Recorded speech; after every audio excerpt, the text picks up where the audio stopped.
There are moments when Allah is speaking to you without a single word. And sometimes those signs are about a person in your life right now. Someone who smiles, supports you, maybe even loves you, but Allah knows something you don't. What if I told you there are clear warnings in your heart and your life that say, this person will harm you? Get away! Most people ignore them until it's too late. You will not, because today we uncover every single one. Your heart feels heavy and unsettled.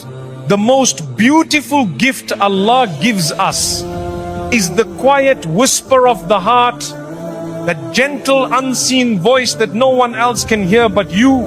It is not loud, it is not forceful, it is gentle yet so persistent. You know it, that feeling deep inside when something just doesn't feel right. You cannot explain it to anyone. You can't show it in words or prove it with evidence, but you feel it. And that feeling doesn't come from nowhere. It comes from the one who created your heart. It comes from the one who fashioned your soul. It comes from Allah. Sometimes you sit with someone, they smile at you, they speak kindly, they even say the right things, but deep down, a small voice inside says, be careful, something is not right here. Your heart feels uneasy. It feels like the air around you is heavier than usual. The peace you had a moment ago begins to fade. Your thoughts feel crowded. Your chest feels tight. And when you finally leave their company, you feel lighter, as if a burden was quietly lifted off your shoulders. You can breathe again. Your mind clears. Your soul feels at rest. That change is not random. It is not just in your head. It is Allah showing you something. The Messenger of Allah sallallahu alaihi wasallam told us that the heart can see what the eyes cannot, because the eyes only see what is on the surface, but the heart feels what is underneath. You may try to convince yourself you are overreacting. You might tell yourself, they've done nothing wrong, I have no proof. But the truth is, you don't always need proof when Allah is your protector. Sometimes Allah will remove people from your life quietly. No big arguments, no obvious betrayal, just a growing discomfort that pushes you away little by little. That is His mercy, that is His shield. Allah says in the Quran, if they incline to peace, then incline to it also and rely upon Allah. Surah Al-Anfal 861. And when your heart does not incline to peace, when it refuses to settle, it is also telling you something.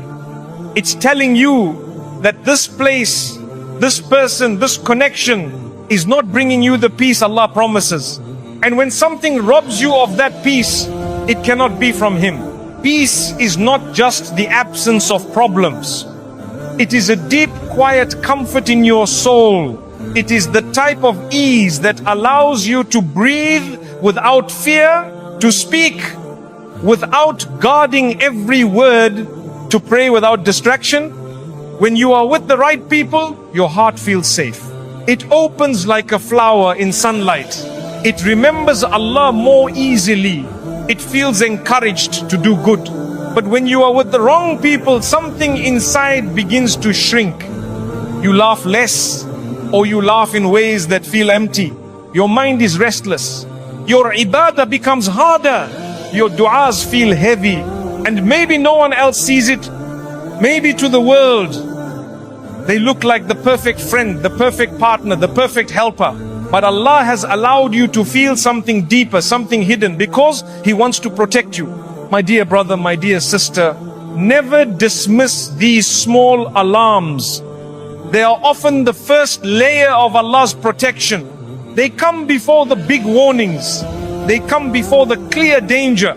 They come when Allah still wants to give you the chance to step back without harm. How many people have ignored that feeling and later said, I knew something was wrong, I felt it from the start, but I stayed.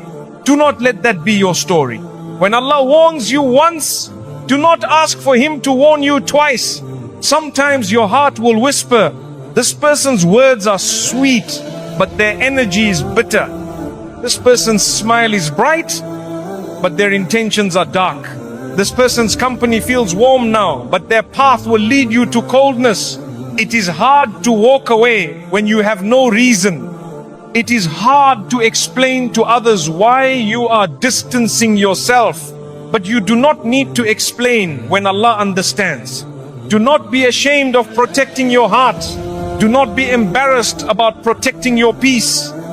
Do not apologize for listening to the voice Allah placed within you. The dunya will tell you to ignore feelings, to be logical, to wait for visible proof.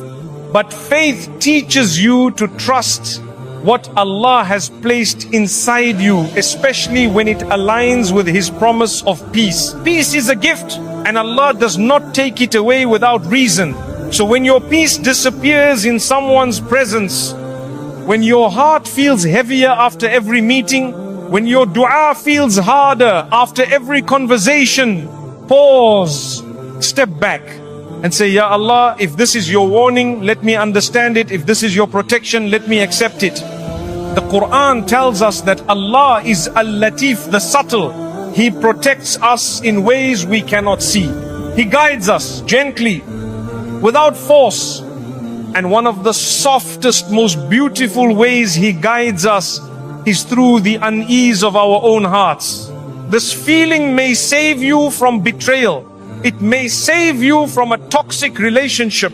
It may save you from years of heartache.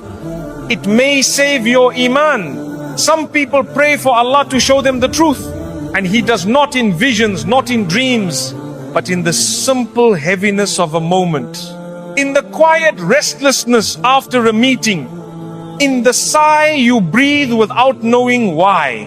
That is truth. That is protection. That is mercy. So the next time your heart feels unsettled, do not push it aside. Do not silence it. Do not cover it with excuses. Instead, pause and listen, because your heart may be hearing what your ears cannot.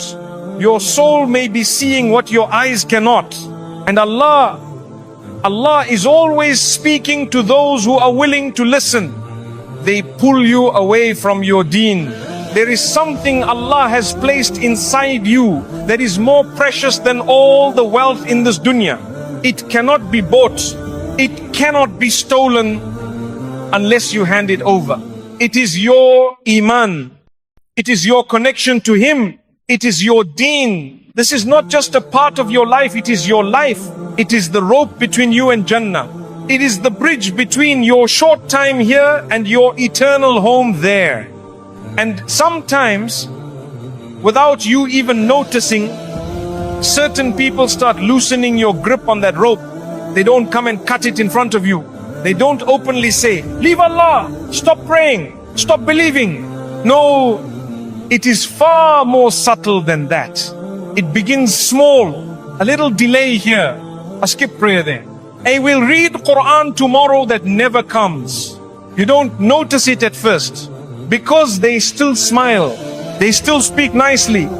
They might even use words of kindness, but slowly, very slowly, your heart changes. You used to pray as soon as the adhan was called. Now you wait. You used to feel joy when hearing the Quran. Now you feel distracted. You used to crave gatherings of dhikr and reminders. Now you think, maybe next week. It doesn't happen overnight. Shaitan doesn't work like that. He is patient. He will take you step by step until one day you look back and realize you are far from where you once stood. And here is the hardest part sometimes. The person pulling you away doesn't even mean to harm you. They may love you. They may care for you. They may think they are helping you enjoy life. But good intentions don't change harmful effects. If their company makes you remember Allah less, if their influence makes you delay your salah, if their presence makes haram seem smaller, then you are being pulled away from the very thing that gives you life.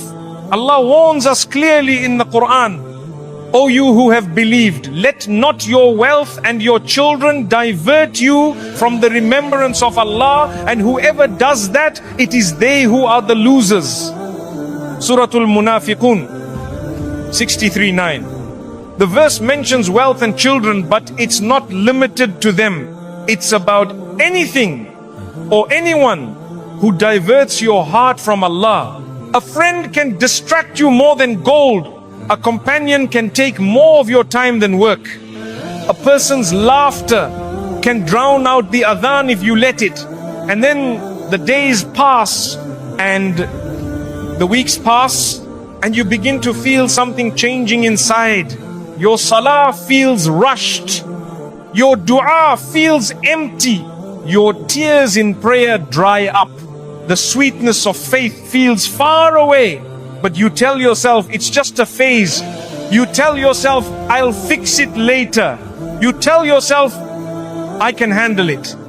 Until one day, you wake up and realize the version of you that once rushed to please Allah is now a distant memory. My dear brother, my dear sister, faith is not something we can store in a box and expect to stay fresh forever. It is like a plant. It needs watering, sunlight, protection. And the people around you, they are either feeding your iman or starving it. If you sit with those who love Allah, your iman will grow without you even trying. If you sit with those who forget Allah, your iman will wither without you even noticing. The Prophet ﷺ said, a man follows the religion of his close friend. So each of you should consider whom he makes his close friend. But Abu Dawood, this is not just advice, it's a warning. Because hearts are mirrors. We reflect what we are close to. If you walk with people running towards the akhirah, your steps will naturally follow them. If you walk with people chasing the dunya, they will pull you with them, even if you tell yourself you won't go too far. And this pull, it often feels harmless at first.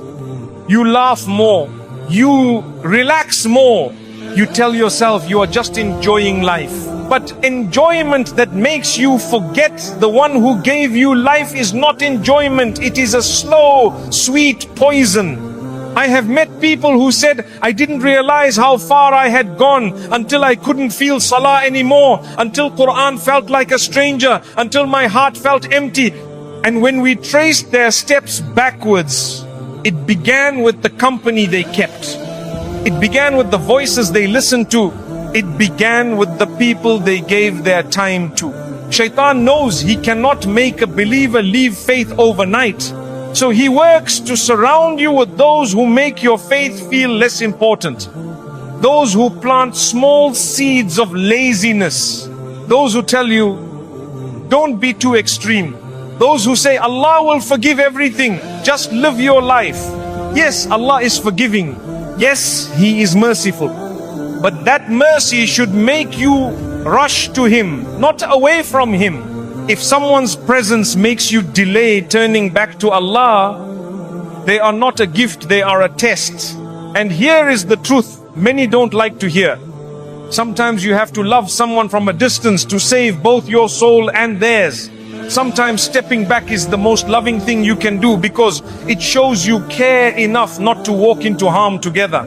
It will hurt. It will feel lonely at first. But Allah promises, and whoever fears Allah, He will make for him a way out and provide for him from where he does not expect. Surah At-Talaq 65:2-3. Dahima ana hada al-huwa alayhim. Leave something for Allah's sake and He will replace it with something far better. Better friends, better gatherings, better peace. So look at your circle. Who in your life makes you love Allah more? Who reminds you of the akhirah? Who helps you guard your salah? And who makes you forget? Who makes you delay? Who makes you feel that haram is not that bad? Don't hate them. Don't curse them. But protect yourself. Make dua for them. Show them kindness. But if you must choose between their company and your connection to Allah, always choose Allah. Because the day is coming when you will stand before Him alone. No friends, no crowds, no company to answer for you. And on that day, you will wish for the companions who kept you firm, the ones who encouraged you to pray, the ones who reminded you of Jannah, the ones who held your hand away from sin and towards the mercy of Allah. May Allah make us among them. They bring out your worst traits. There is a version of you that Allah loves, the version of you that is gentle in speech, quick to forgive, slow to anger, patient in trials, kind to strangers, humble when praised. That version of you is a blessing from Allah. It is the product of His guidance, His mercy, and the choices you've made to please Him. But my dear brother, my dear sister, that version of you is not guaranteed to stay forever, because there are people whose presence can water the seeds of goodness in you, and there are people whose presence can awaken weeds you thought you had already uprooted. Sometimes you are not tested with hardship. Sometimes you are tested with company. You can be calm all day and then spend an hour with the wrong person and find yourself raising your voice. You can guard your tongue for weeks and then sit with certain people and find yourself gossiping as if you had never promised Allah you wouldn't.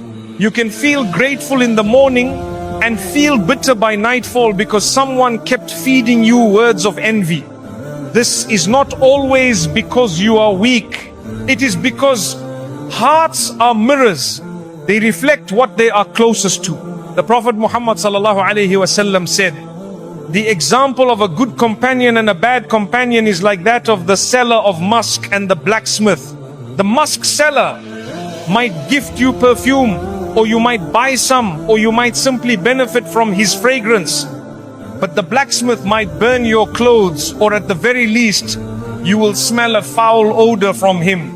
Even if the blacksmith never means to harm you, you still walk away with smoke in your clothes.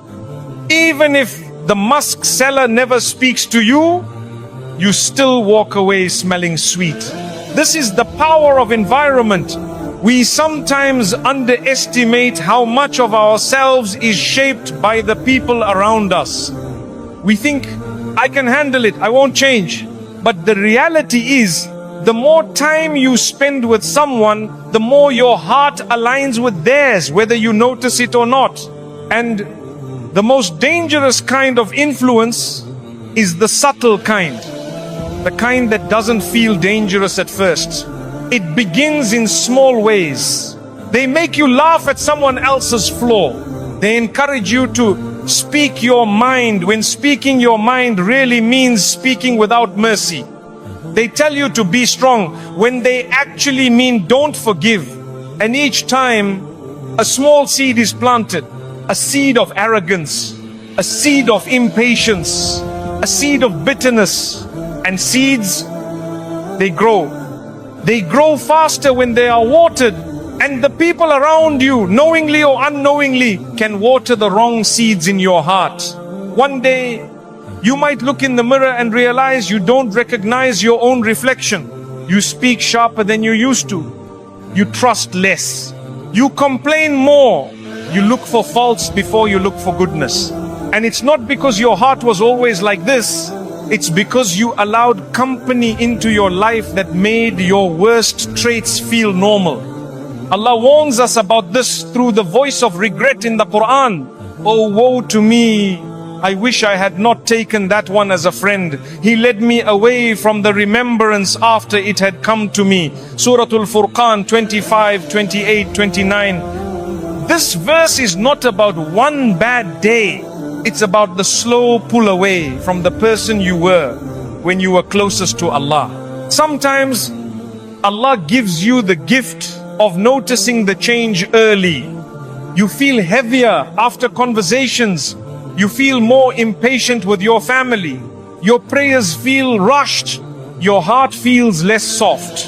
That is Allah saying to you, pay attention. This is not the path I want for you. It doesn't mean you hate the person. It doesn't mean you look down on them. It means you value your soul enough to protect it. Because if someone's presence feeds your worst traits, it will starve the parts of you that Allah loves most. Think of your heart as a garden. Inside it are flowers, patience, humility, mercy, gratitude. Inside it are also weeds, anger, pride, envy, harshness. Every person in your life is either helping water your flowers or your weeds. And weeds grow quickly. They spread. They suffocate the flowers if you let them. This is why wise people are careful with their circles. Not because they are arrogant. Not because they think they are better than others. But because they know whatever they allow in their hearts will eventually grow. If you are around people who constantly criticize others, you will soon find criticism flowing off your own tongue. If you are around people who speak with mercy, you will find your own voice becoming gentler without even trying. We imitate the environment we are in, and the danger is that we often do not realize when imitation begins. That is why protecting your inner self sometimes means creating outer distance. It's not always about cutting ties completely.